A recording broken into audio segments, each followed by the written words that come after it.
Welcome back to the Fanspeak Network. Wearing glasses today. I'm not ready for the snow. I'm dressed like I'm getting ready for the snow. But we're going to power through Championship Sunday, Conference Championship Sunday. Steve and I are going to find the best bets, props, touchdowns, parlays, all in 1 minute. Fanspeak, where the plan runs deep. The team grind hard, don't eat, don't sleep. From best ball dreams to DFS streaks, they help you print money every single week. Fanspeak.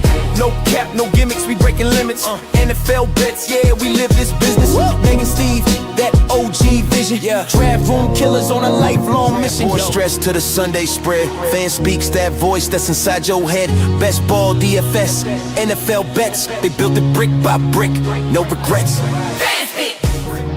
Fanspeak team, printing money since day one. Fanspeak, forever. That's right, Steve. It's Conference Championship Sunday. There's a lot of snow on the way. You know how much I hate snow. You know how much I hate wearing glasses. But we are I'm like running so low in contacts. But we are gonna power through. We're gonna find the best props, touchdowns, parlays, because there's only 3 games left in the NFL season. I'm so sad. I'm coping that we just need to be degens and find all the best bets possible. How are you coping? How are you doing? Yeah.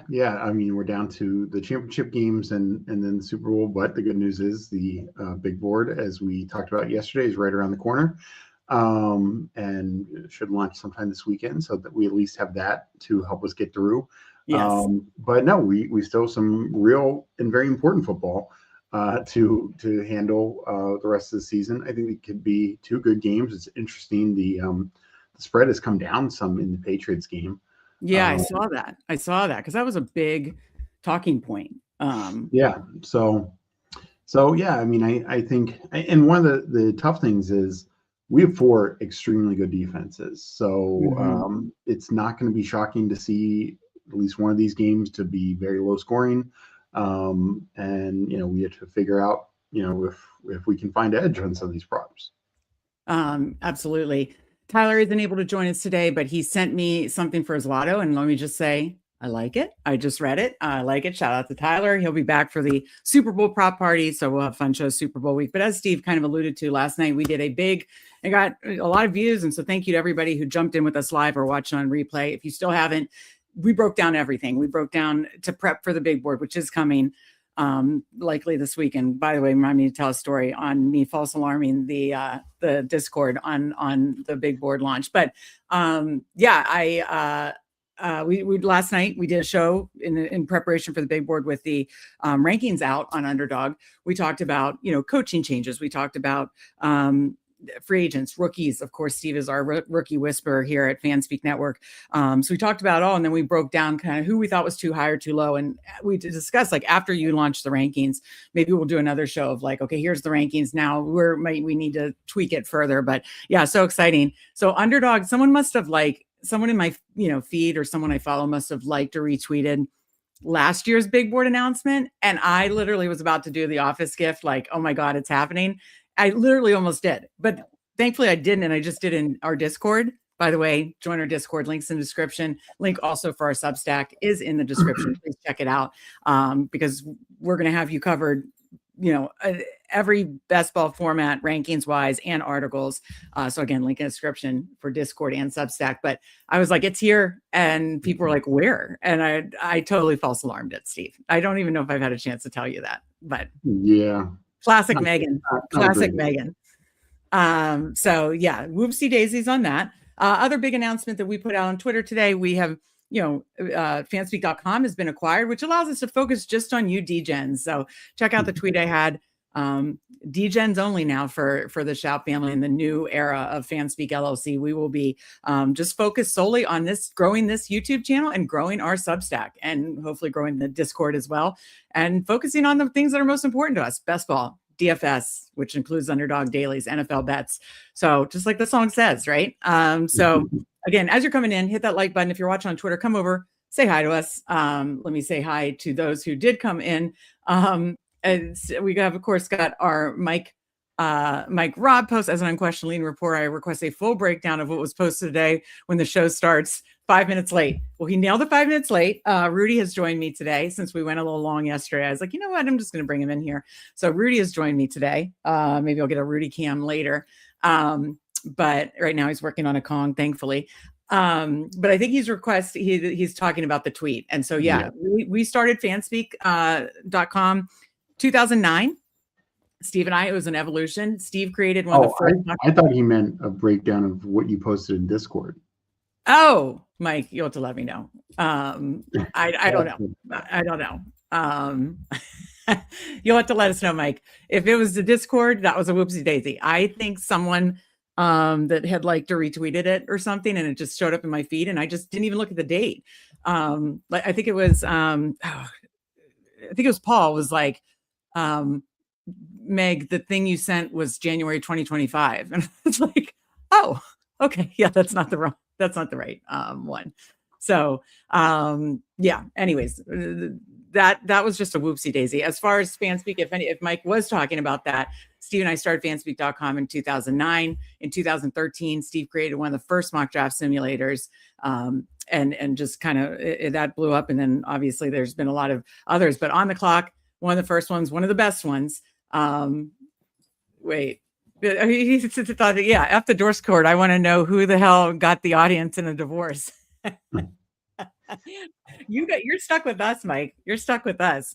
So I'm explaining that, Mike. And Steve created this little mastermind here, created one of the first and best mock draft simulators. And we decided to turn our focus to this. And so that has been acquired by two guys named Johnny and Carter. They are developers, they are coders, they're crushing it already. So if you are a draft fan, please still, go to fanspeak.com, support them and their journey with the mock draft simulator. They're crushing it, and, just makes sense. And then allows us to focus on our DGen. So you have us in the divorce, Mike. So no, you're stuck with us. We're just solely focused on DGen content here on the Fanspeak Network, Fanspeak Substack, and of course include mostly best ball, but of course DFS and NFL bets, just like the show says. Regular Stowe or Mike McDaniel Stowe? Yeah, interesting. The Mike McDaniels. Any thoughts on the Phillip Rivers, Mike McDaniels interviewing in Buffalo, Steve? Before we get in, thank you. I banger intro, of course, from our guy Jamie. We big thank you to him. Good to see DJ Quill. I don't love glasses, but it powering through today. Got I hate snow too, so I'm just doing this. Who Hames is live? He that's. Oh yeah, he can absolutely be live the same time as us. My fault that I did not do a good job promoting this time slot, so I apologize. Anyway, Steve, thoughts on the Bills situation before we get into the bets? Yeah, I mean the Phillip Rivers thing is ridiculous. Like, would I one day love to see him become a coach? Sure, but he's not going from coaching his son's high school private school to coaching in the NFL, head coach in the NFL. Like, if he was in the running for quarterback coach, sure, okay, right. But I think it needs to start like quarterback coach OC situation before you're or if he started the college route and started going to college and doing that. Right. Anyways, so that's ridiculous. But Mike McDaniel makes a lot of sense. I know. One of my Bills friends was like, "Oh, he's not good culture." I'm like, "Well, F the culture at this point. You kind of got the culture reset. You need someone to be kind of married with Josh Allen for the next, whatever years left of his career." I think Mike McDaniel would be perfect for that. Yeah, and I think Mike was referencing something else with Mike McDaniel Snow. Probably a better would be.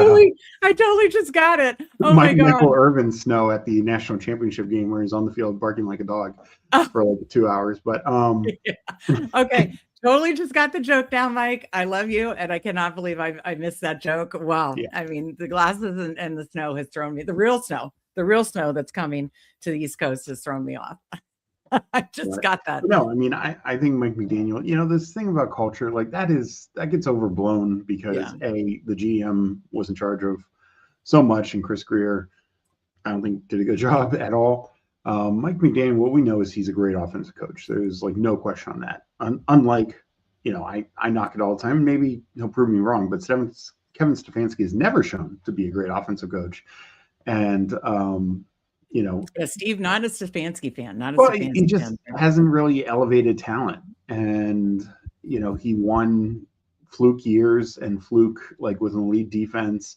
So it's not his skill set. Like Mike McDaniel, he lost because the defense sucked. You know, like I'm like also team Baker in that too. yeah. And so I just think Mike McDaniel, like you talk to the players who've been under him at every stop from, you know, Washington, Atlanta, San Francisco, Cleveland.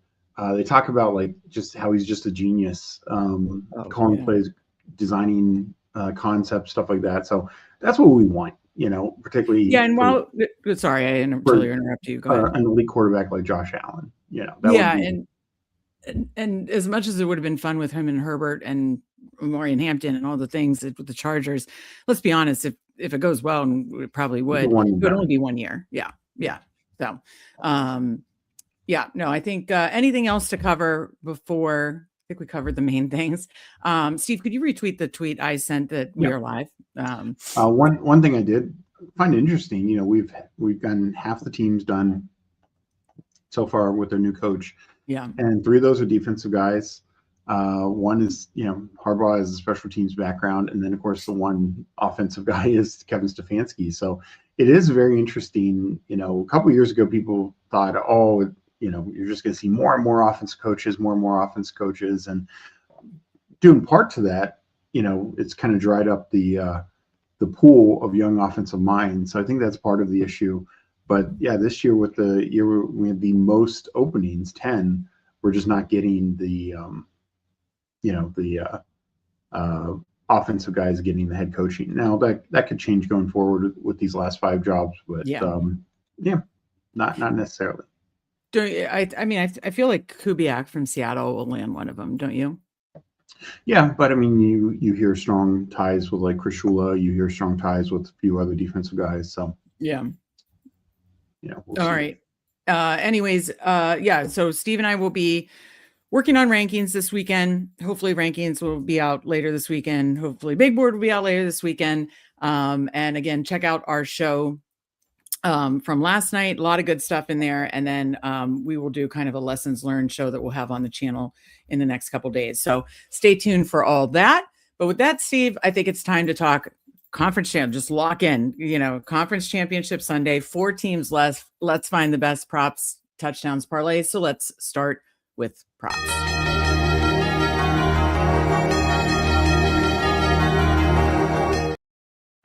All right, Steve, since Tyler couldn't be here, I'm going to give his first, and then you and I can just go back and forth. And I have to say I like his, and that is Jared Stidham over passing.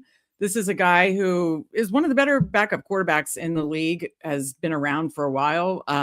You know, was honest, you know, under Mike, or yeah, did I say Mike McDaniel? Josh McDaniels in New England, and then went over to Vegas with him. Sean Payton brought him in, you know, for a reason, was one of his first signings. So you've heard that a lot this week. Hold on, I had to keep getting Rudy's Kong. But you know, I also think the big difference here with the Patriots defense has just destroyed, obviously, the Chargers and the Texans offense. But you know what the common theme is there? Not good offensive lines. Broncos have a much better offensive line. I also think you trust in, you know, I have more trust in Sean Payton to scheme things up for him. And they've had a really high pass rate over expectation. And especially if you do think New England wins, playing from a negative game script, you know, going over his line, I think it's just around in the high 190s. I don't mind alting it up. What do you think about that?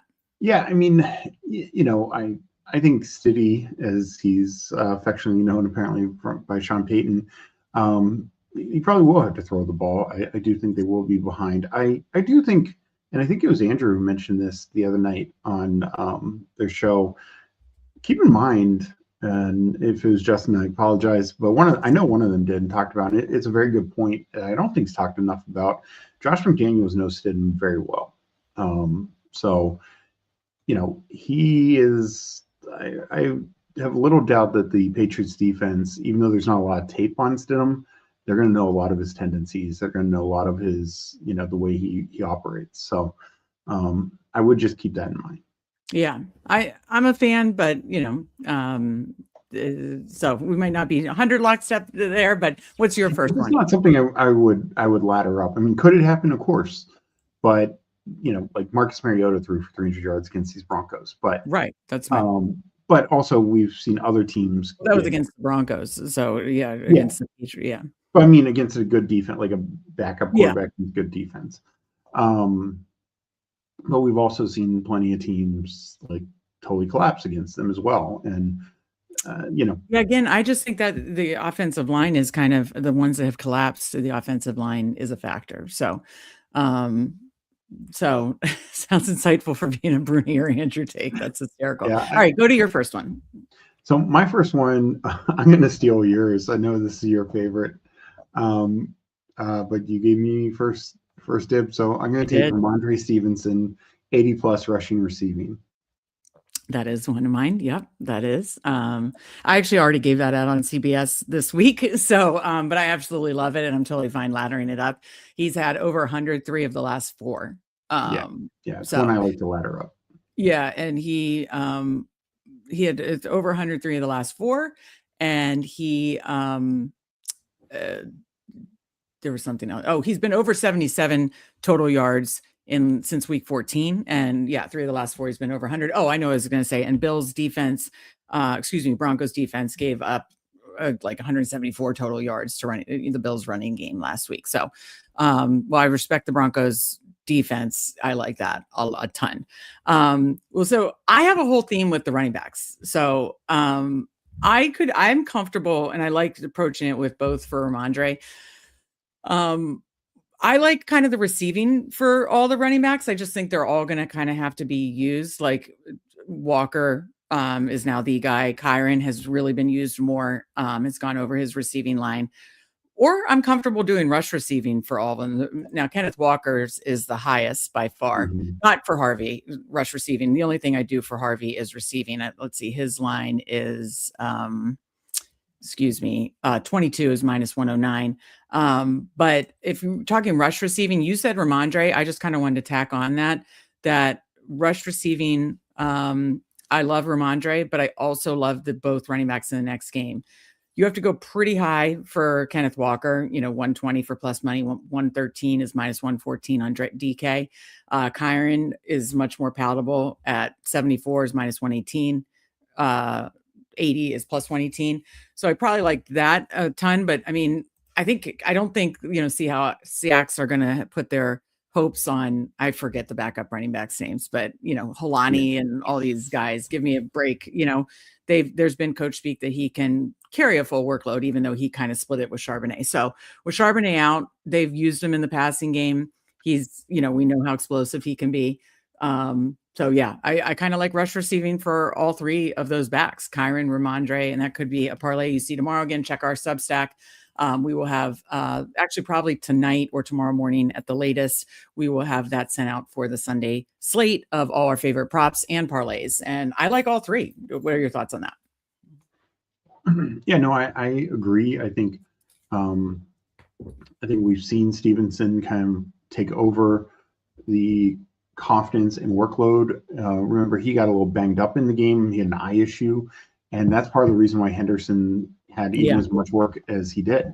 And kind of Walker, we saw as soon as Sharps went down, Velus Jones in a blowout got a couple carries, but this is competitive, which I expect it to be one way or not, whether it's high scoring, low scoring. I think Kenneth Walker's out there, 75-80% of snaps. He's going to look like CMC this week. Everything's on the line. So, same with Kyron. Corum, I think, has a little bit more confidence in from the coaching staff and say, but Hendo. I think when everything's on the line, McVay really leans on Kyron. So yeah, I mean, they gave him a big extension. McVay's always just loved Kyron, even though Kyron has had some fumbling issues. McVay's just always loved him. Yeah. And whether it's on the ground or catching some dump offs, we saw that in the Carolina game. He had touchdown that way. So yeah, I think all 3 are going to see, like in regular season, these guys, and this is the difference. Very few backs have that JT CMC workload, but in the postseason, that starts to get narrower and narrower. Like you have to give it to your guys, give them the ball as much as they can handle. And I just think we're going to see that in all these situations. Denver's a little different. I know Mike mentions Dobbins officially ruled out, but they've just not fully given him the workload. They don't fully trust Harvey, and he hasn't been super efficient either. That's why I'd be comfortable with him in the receiving game, but not the running game. Yeah. So, yeah. So what do you think of potentially laddering Kyron, Walker, and Ramondre up? Like, are you comfortable with laddering them, or do you just like them kind of? I kind of like approaching them in the rush receiving because that's what I mean. Laddering their rush receiving. Yeah. Those are my favorite. Honestly, those are my 3 favorite bets of the weekend. Laddering up those guys, rush receiving. Okay, so that was mine, kind of lumping together. You said Ramondre, and I took the other 2 essentially. So, and then we have Stidham, which I like from Tyler. What's your next one, Steve? So my next one is I'm going to go Drake May 230 passing plus 102. If you don't mind a little juice, you can go to 224. This is on DraftKings. You could ladder it up. While Denver has a good defense, a very good defense, and good secondary, they also can give up the ball through the air, even with Surtain. And I think May and the Patriots offense will be able to move the ball on them. So I just like May at 230 in this matchup. I like that a ton. He didn't get there last week, but there was conditions, and I just think we're going to see. We've seen several quarterbacks get there recently. I mean, you mentioned Marcus Mariota, several weeks ago, but there's been several quarterbacks that got Josh Allen last week, Trevor Lawrence, end of the season. So despite having a ton of respect for the Denver defense, you can still see quarterbacks get there. So I really do like that a lot. Hold on, let me look at my notes here. Okay, so we covered the 3 running backs, covered Stidham. Are there any, let me just ask you, are there any, I think in the playoffs, you do tend to see different tendencies, like guys that are trusted more, not as much backups, that kind of stuff. Any quarterback rushing is one I tend to lean into in the playoffs. Some got there last week, some didn't. I had one, I think it was May that didn't, but Bo Nix and Allen and somebody else. So it was like 2 of 3 or 3 of 4. But what quarterback rushing do you like this week, just out of curiosity? So the issue I have with, of the quarterbacks, Stidham maybe can run a little bit, but May is the only one with real rushing chops. And I guess really talking about the first game. Obviously, Stafford's a statue, and Darnold doesn't run that much. So I was talking about the first game. So I apologize. The issue that I have with May is I think it's artificially high given the situation. I think it makes sense if you believe it's going to be a true back and forth game, shootout, or the Patriots are playing from behind. But if the Patriots are comfortably ahead, there's no way they're going to be running May. They're not even going to do what Denver did and have Nix center the ball for a free field goal. Like why are you going to risk your quarterback if you're comfortably in the lead? So I think it only makes sense if you believe the game script is going to go a certain way, where the Patriots are playing from behind or a real shootout. We saw Josh Allen have a couple of big runs, but that's Josh Allen, and he even more so had to be Superman given the talent around him than May does. And it could have happened, sure, but he doesn't run as much as what we generally think of rushing quarterbacks, particularly for big gains. Like he'll run in around the red zone, pick up. It's not as predictive as other running backs. I know I always lean on Sharp Football Analysis and Rich Rebar's articles, and there was something about like man zone splits, and that would tend to think that this would be a potential matchup for this. So but but there have been plenty where it doesn't come to fruition. So we can skip past that. My next one is Kobe Parkinson. He's running the most routes. There's 3 tight ends. We don't know if they'll go back to, they were a little more heavy in 11 personnel. We don't know if we'll go back to their heavier personnel, but of all the 3 tight ends, Kobe Parkinson ran the most routes. So 27 yards is minus 109 on DraftKings. Fine going 30 there. Really, really like that one. I think Parkinson, they're still going to involve, the tight ends, whether it's in 11, whether they do the heavy personnel or not. Again, Parkinson's running the most routes, and that's kind of what you can rely on as something that's stickier. And so I like the Parkinson receiving line. Yeah, I like that. Actually, another one that I like quite a bit is his tight end teammate, and that's Terrence Ferguson. Because it's low. He ran, 15, he got 5 targets last week. And I see this as they will be in more the bigger personnel, 12, 13 personnel. Yeah. This game facing off against Seattle's defense. And I think on top of that is, why would you be relying on Jordan Whittington? I mean, I don't mean to be rude to Jordan Whittington, but it's just, but Ferguson's going to get you better matchups, and he's also the most dynamic of the tight ends. So he could get the 15 on one catch more so than any of these guys. So I like that it's a low line. You can go to 25 if you need to, but Stafford has shown to go to him in some big stages, and the fact that he was heavily involved last week shows me that he is not going anywhere. Yeah, I was just pulling up fantasy points and trying to let me see if I can apply the filters, like what it's been the last few weeks. So week 17, 18 wild card divisional round. He didn't play those games. Oh, when did he come back? Last week. Oh, okay. Or let me just see. Well, anyways, on that it was excuse me. Where is routes run? Oh, I'm crushing it with that. Anyways, let me see if I can find last week then, because I do like using fancy points for like the raw data of that. So divisional round targets were 28% to Puka, 23 to Devontae, which crazy because he had such a 10% Parkinson, 10% Higbee, 5% Ferguson, but he did have, how many targets did he have? 5, you said? He had more targets than Higbee, so I don't know how that works. I might have. I've probably done something wrong. If I'm getting ignore everything I've said. I should have pulled this up earlier because Lord only knows. I'm doing something wrong. Clearly, that must have been for the full season. But bottom line is, I agree with what you're saying. Yeah, and I know for a fact routes run last week was Parkinson, then Ferguson, then a big drop to Higbee. So I like both Parkinson and Ferguson. And the other thing I want to point to Ferguson and just his big playability.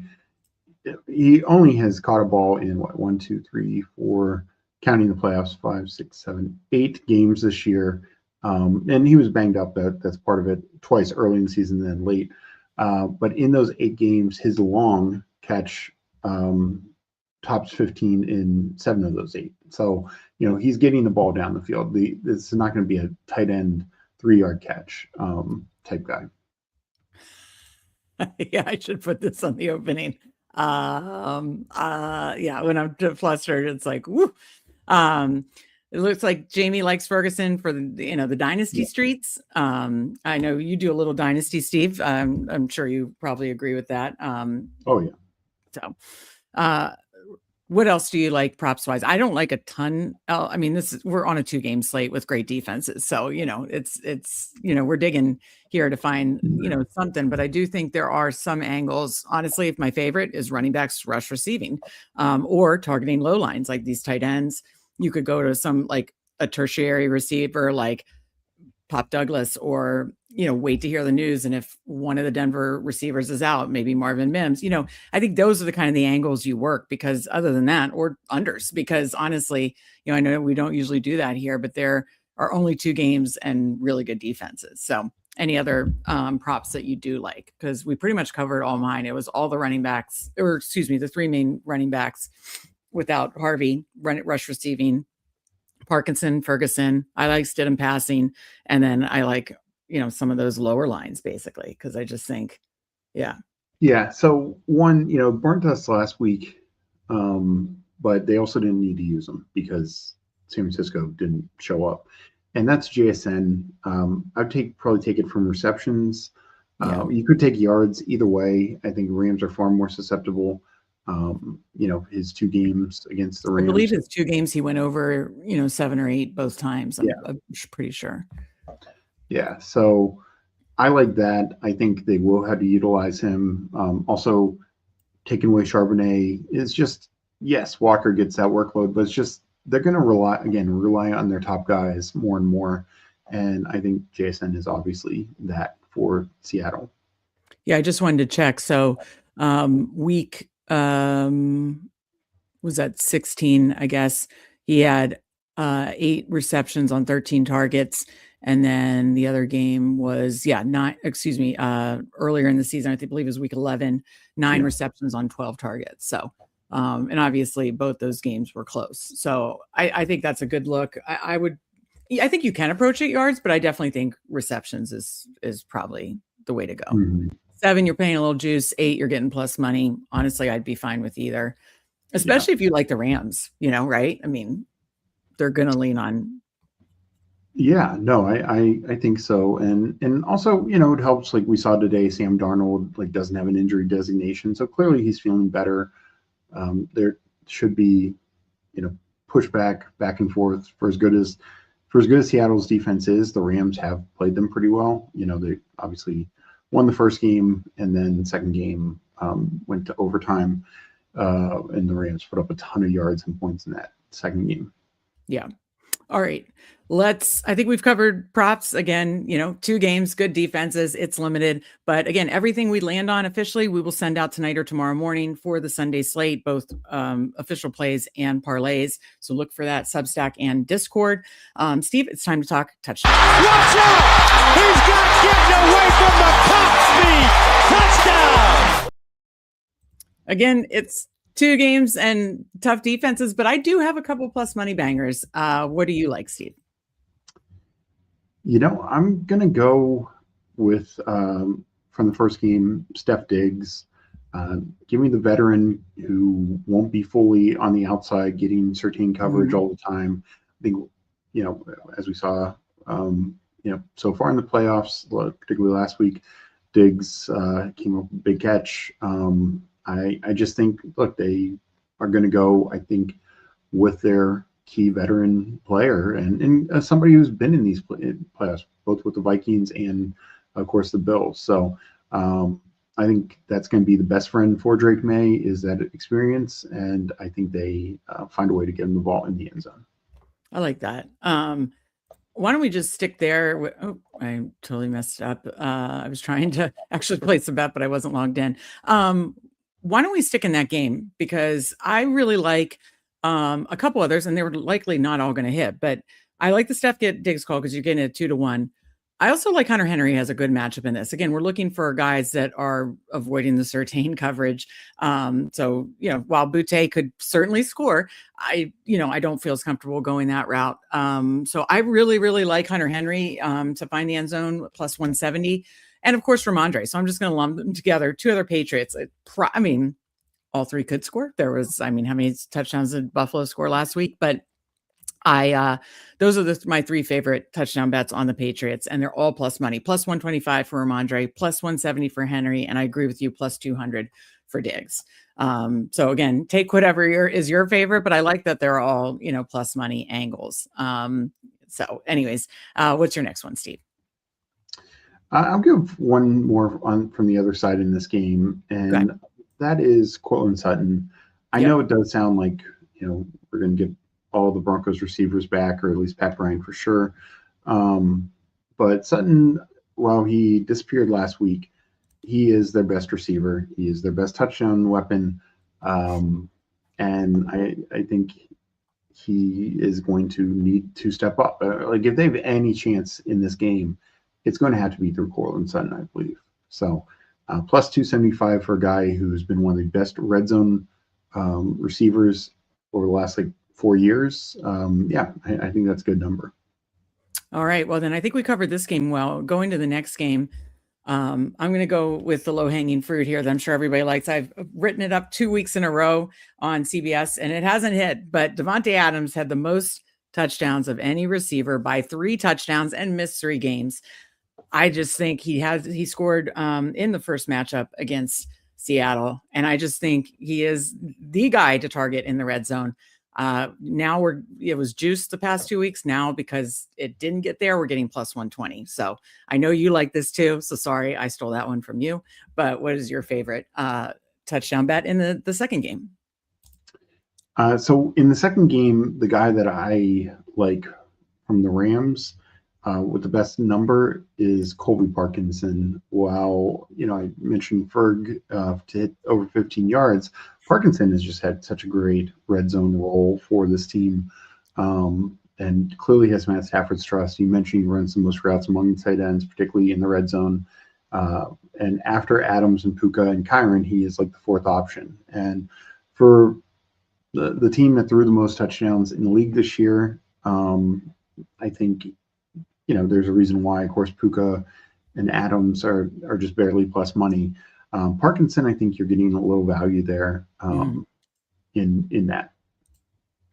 All right. I think that's fun. The only other one I like that's a lot because I like his receiving, and I do think he can be used in the red zone. I've been grabbing him in underdog drafts too.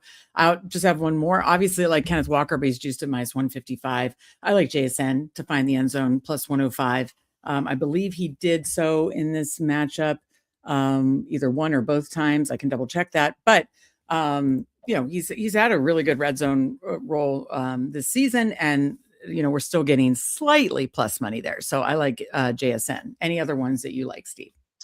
Yeah, I mean, I think we're both in on Kyron as well. He's a touchdown machine. Yeah, for sure. Yeah. I think from the Seattle side, of course, Walker and JSN are the big ones, but I don't hate Cooper Kupp in the revenge game narrative. Plus 300. We saw last week in the playoffs, he got more usage. If they sell out to stop JSN, Kupp is, we'll find ways to get open. So I just think that's a longer shot one. But I think, again, what we talked about before, we kind of know, like Seattle, I know Elijah Arroyo's off IR, but I don't think he's going to get massive usage. I think Seattle is going to be their 1 running back now, their 3 receivers and the tight end. The Rams are going to be their 2 elite receivers, Kyron Williams, a little Blake Corum, and then primarily just those 2 tight ends. So that's where I want to focus. And I think, Kupp is just a little intriguing. I know he downplayed the revenge narrative type thing, but he's just a veteran receiver. We saw he could still step up when called upon last week. So I think it's a fun little bet there. All right. I know we don't think these games are going to be these massive shootouts, but what do you say? I'm looking at DraftKings. There's a 30% touchdown boost. What do you say we have some fun? It'll be one of the ones we send, and then we'll do one other kind of lotto here before we get off this show. And again, make sure to check out the link in the description for our Substack. We post everything there. We post it by tomorrow at the latest, with all the bets we land on, all the parlays we land on, and then we put them in Discord too. Mike says, I always do the late night special. It'll either be a late night special tonight or sometime early on the early side tomorrow. But check that out. All the official bets and parlays will be in Substack and Discord. Why don't we make a fun little touchdown parlay? What do you want to do? Like 2 from each, but like plus money ones? Do you want to go crazy lotto style? Let's just have some fun. It's going to be a $5 lotto. I've spent $5 on dumber stuff than this. We can do 2 from each. All right. So you go first. Game 1 has to be plus money. They all are. So you decide how lotto you want to go. I'll go my guy, Steph Diggs, plus 200. Perfect. All right. So what do you think? Do we go Sutton here and just try to cover the other side? Or I said how much I like the other Patriots. Let's collab here. Let's collab. Let's do another Patriot. Okay. Let's just go Ramondre. I think you can find the end zone through the air or on the ground. So I do like Hunter Henry too, but Let's do that. All right. So we head to the second game. You go first. Hmm. Do we go crazy with like Kobe Parkinson, or do we stay safe with like a Devontae Adams? Well, I was going to say, do we go crazy and do Kenneth Walker 2 touchdowns? Ooh. Wait, let's pull up the old Kenneth Walker stats. That's really not, because Charbonnet was there, and Charbonnet was always the touchdown guy. Ooh, you're getting me into this. Yeah, what do you think? You have 3 last week. Yeah. I don't believe he did have week 11, 6 for 67 and a touchdown. And week 15, 16. That played well against the Rams, and that was with Sharps. Okay, we do it. We go too. So do we just leave it there at 34-1, or because I don't want them. But listen, I do like Devontae and Colby Parkinson, and I think they're winning. But what do you think? I think the way I'd approach it, is I would split your bet, and I'd do partially those 3, and then I'd add a 4th leg. I would say Devontae, and that, All right. Well, because I'm a moron, I'm going to put and the lotto on. So they have 30% touchdown scores. So we're going to make that at only 86-1. So win $400 if this hits. And again, it is Stephon Diggs, Ramondre Stevenson, game 1. Game 2, Kenneth Walker, 2 tuds, Devontae Adams, 1 touchdown, 5 to win 437. And as you see, I'm going to be very smart here, and I'm going to keep the bets in and then take out the Devontae. You mean valid SGP? It is. And then sprinkle that in. Yeah, perfect. And just put another 5 on that. Why not? Let's just go nuts. We have 3 games left of the NFL season. We gotta go crazy. Okay. So we've covered props. We've covered touchdowns. We covered a touchdown parlay. Steve, now it's time to build a lotto for the conference championship weekend. I'm going to do this one on FanDuel. Well, I'll price it out on both, but I know FanDuel has a risk-free. So you may not be in agreement with this, but you have to defer to Tyler and I on this. We're going, let me double check what he said on Twitter, but I know I liked it. It's 2-1, and it's Stiddy 225. So you have to defer to your team, All right. Okay. So then what is yours? And then I'll do another one. So looking for like in that 2-1 range. You go first. This is great. Hold on, I had to go to Mike's. It has had 2 bangers. So now that the big sale's done, we hitting them MLB and PGA best ball streets. And he's heard me say this before. And Meg, no, I'm not an NFL girl. You don't know what you like until it slaps you in the face with a bad beat or tourney hit. Listen, I've done all the DGen, NBA, MLB, PGA. I just have to tell others. I will not try to act like an expert. And that's why I say I'm an NFL girl. But I love that you knew my line. Absolutely hysterical. Steve, I'll let you answer this question first. And then I have to go to Mike's other one because it's absolutely hysterical. Possibly. Like, I'd like to start doing some MLB contests. I said after the Super Bowl. So, I know the dinger's already out, but it's gonna. Well, Steve, I think we're gonna soon be doing like daily best ball drafts, and so maybe Steve can mix in some dingers there in the spring here in February and March, because that would be February and March, right? Yeah. It's gone. Sells the company and starts placing parlays like they're penny slots. That was hysterical. Mike, we love you. That was absolutely hilarious. Okay. Well, I was going to collaborate with you on this one. I love all the running back rush receiving. Which one do we ladder the hell out of?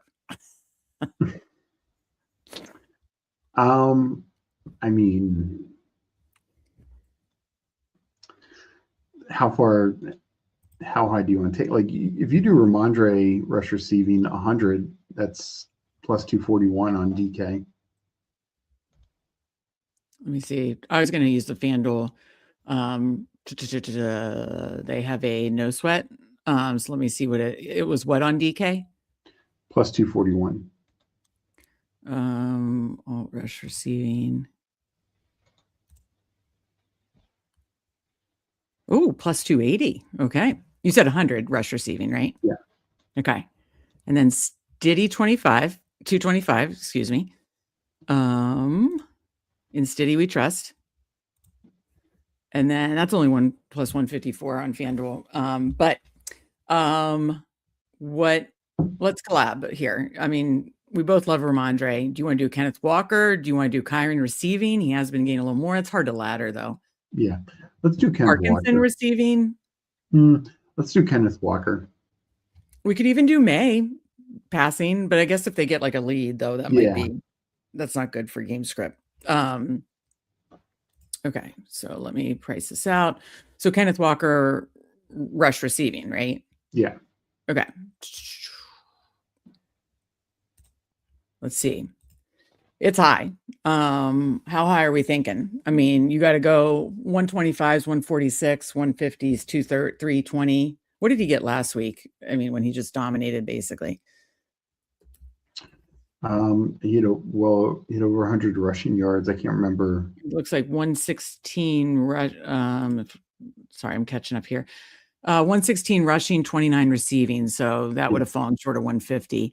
It's also like there's no, that's essentially 1/5 of the receiving that the Seahawks had. Both times. Now, fun fact. Both times against the Rams, Kenneth Walker had massive receiving lines. We could also approach it that way. First game, 3 for 44. Second game, 3 for 64. I mean, that's just saying he broke some big ones. And I know but still, I mean, that's what he can do. I think I'd still like to protect myself on the ground because he could break a big run, and then the receiving would be next to impossible. You know what I mean? So if you do 150 on just those 3 legs, it's 32-1. Why not do 140? Because I'm on FanDuel and they don't have that.